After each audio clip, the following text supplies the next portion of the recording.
Le député sénégalais Guy Marius Sagna a lancé un pavé dans la mare à la CEDEAO là-bas. Jusqu'à ça s'est battu. Il a dit trop de vérité. Donc on va réagir à ça là tout de suite en direct live. Likez la vidéo et abonnez-vous si vous appréciez. C'est parti. Merci beaucoup, Monsieur le Président. Chers collègues, bonjour. La première question que je voudrais poser est celle-ci.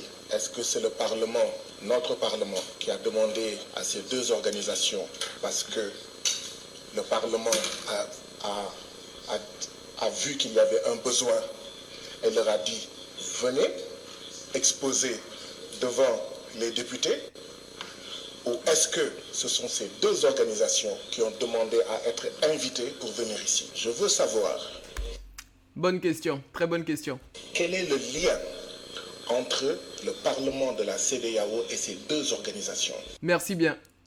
Est-ce qu'il y a un contrat? Est-ce qu'il y a un accord pour savoir qu'est-ce qui justifie leur présence ici? Bien sûr, tous ceux qui sont doués de raison ici savent que je n'ai rien contre monsieur l'ambassadeur et l'autre docteur.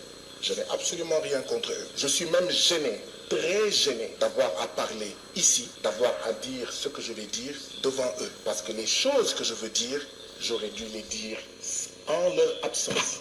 Ça va chauffer. En lingala, on dit Eko Yinda. Là, vraiment, on sent que ça va. Je suis gêné et je vous dirai tout à l'heure pourquoi je suis gêné de cette séance, de ma présence ici, en la présence des deux organisations.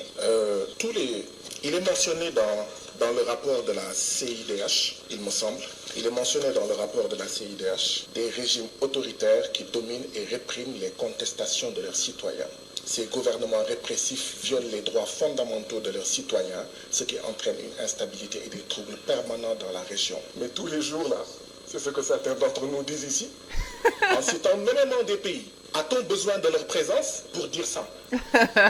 Quand des collègues disent ça tous les jours, on les empêche de parler, on les traite de tous les noms d'oiseaux, on use d'artifices, de motions qui ne sont pas des motions, les gens crient, ils s'excitent, et quand d'autres gens viennent, ils disent ça, tout le monde est silencieux.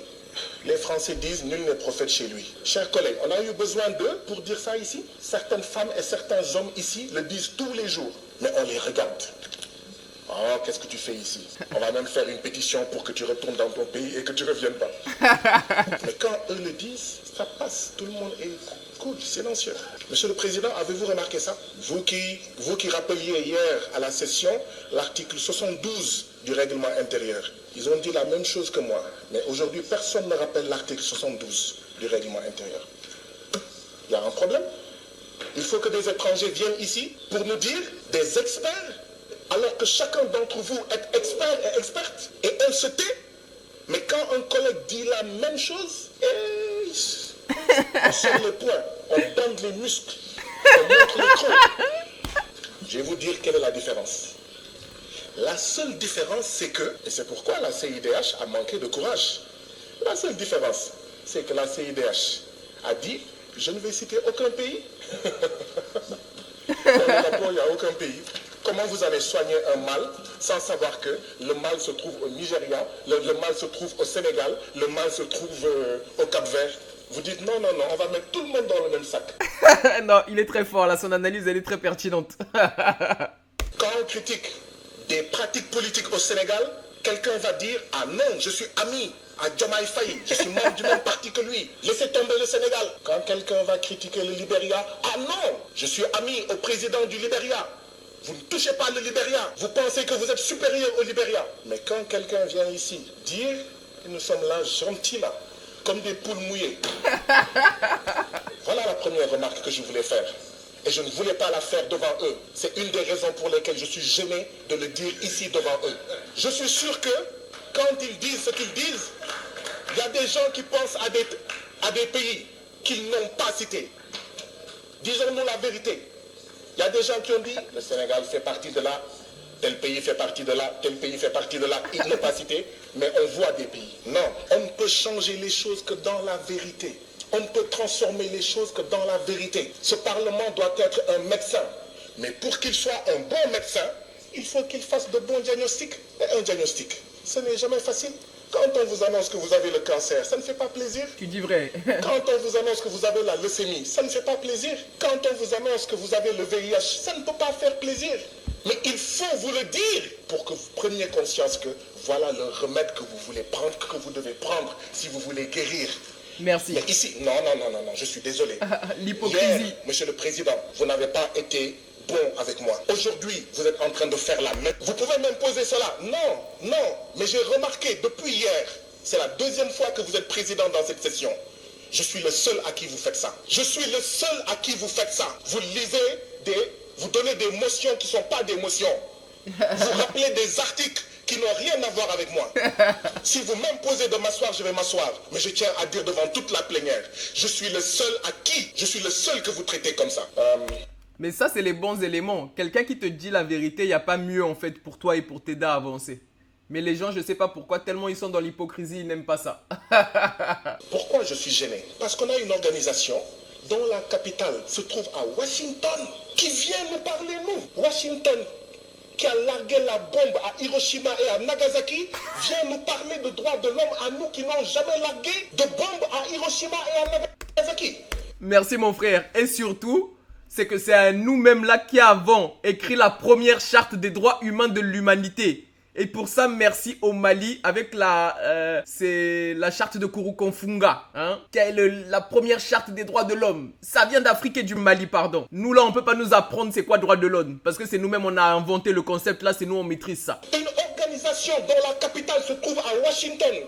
Les États-Unis qui se sont bâtis sur le génocide amérindien. C'est-à-dire que vous savez, on dit toujours hein, que en fait la graine que tu plantes là, le fruit que tu vas récolter, c'est le fruit qui correspond à la graine. Tu vois, tu peux pas avoir pour fondation un génocide et prétendre venir faire des bonnes choses devant le monde. Tu ne peux produire que des choses bancales et caduques. Le développement est basé sur le génocide des Indiens et l'esclavage des Noirs. Merci bien. Cette organisation-là vient nous parler de droits de l'homme. C'est pour ça que je demande que le Parlement de la CEDEAO nous explique quel est l'accord qu'ils ont avec ces organisations. Très très bonne question. Mais moi je dis ce mot, c'est eux qui donnent l'argent, donc ils s'invitent eux-mêmes. Vous n'avez pas votre mot à dire. La CEDEAO n'est pas une organisation africaine. C'est une organisation qui est sous influence occidentale. Tout le monde le sait, tout le monde l'a compris. Donc il faut arrêter de vouloir blaguer les gens. On n'a pas besoin de les inviter. Comme c'est eux qui donnent l'argent, c'est eux qui décident. Ils s'invitent eux-mêmes, mon cher. On a une organisation dont la capitale se trouve en Suisse qui vient nous parler de droits de l'homme. C'est quoi la Suisse? Je donne deux exemples.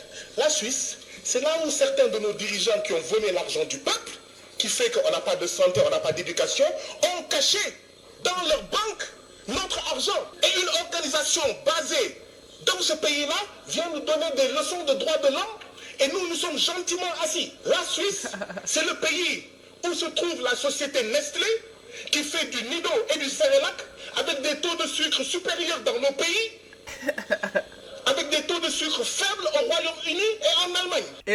Et la Suisse, il faut le confirmer, je le pense, est l'un des pays aussi, je pense, qui a conservé les trésors du Reich. Hein. C'est-à-dire que quand c'était pour prendre l'argent des Allemands, là, ils disaient pas non. Vous pensez que ces organisations basées là-bas doivent pouvoir nous parler de droits de l'homme? Voilà, c'est eux, d'après eux, c'est eux qui vont venir nous apprendre c'est quoi les droits de l'homme. Des gens comme ça. Regardez-moi ça. Non, ma proposition est celle-ci, Président. Ayons confiance en nous-mêmes, Africains. Il y a des organisations africaines, il y a des organisations d'Afrique de l'Ouest. Mais il faut les respecter, ne pas les bastonner, ne pas les emprisonner, ne pas les menacer, ne pas les terroriser. Les laisser faire leur job.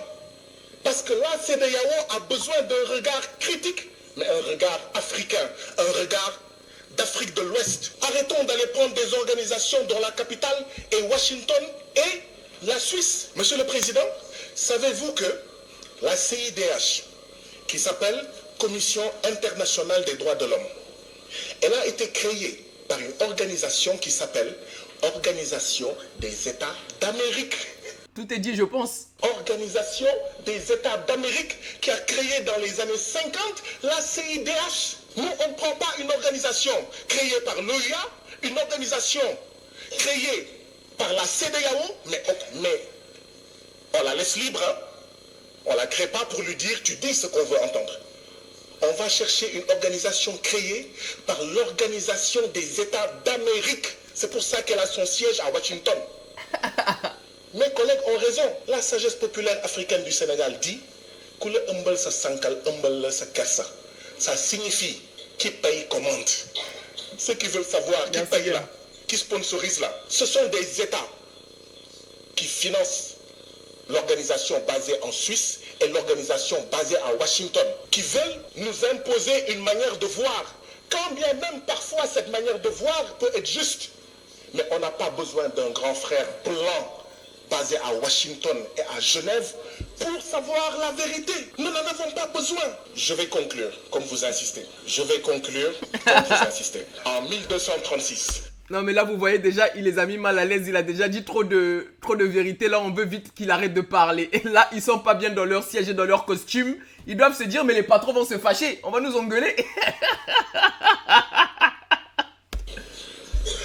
En 1236, ici en Afrique, il y a eu des Africains en Afrique de l'Ouest qui ont Il va parler de la charte de Kurufonkunga. publié la charte de Kurunkanfuga. La charte du mondaine. Ah, l'empire mondaine. Ah, qu'est-ce que tu nous as fait. Oh là là. Lui, ça se voit qu'il connaît très bien l'histoire africaine et j'aime, j'apprécie, j'adore. Quand nos femmes et nos mères étaient reines, comme la reine Poukou, comme Aline Sitoé Diatta, la femme blanche aux États-Unis n'avait pas le droit de vote. Si nous n'allons pas leur enseigner les droits de l'homme, ce n'est pas à eux de nous enseigner les droits de l'homme. Ou tout au moins, ils viennent et on va. Ils nous enseignent et on leur enseigne. Il faut faire attention à la colonialité du discours. Non, vraiment, je comprends qu'après cette intervention-là, tout est fini en bagarre et que tout soit parti là-bas en freestyle. Il a trop dit de vérité dans leur face là. Il y en a là, ils ont dû se dire là, les patrons vont m'engueuler, je peux pas laisser ça passer. Qu'est-ce que vous en pensez? Non, si vous avez apprécié, laissez un like et abonnez-vous. Et on se dit à bientôt pour de prochaines réactions. On envoie maintenant régulièrement des réactions. 2 par semaine.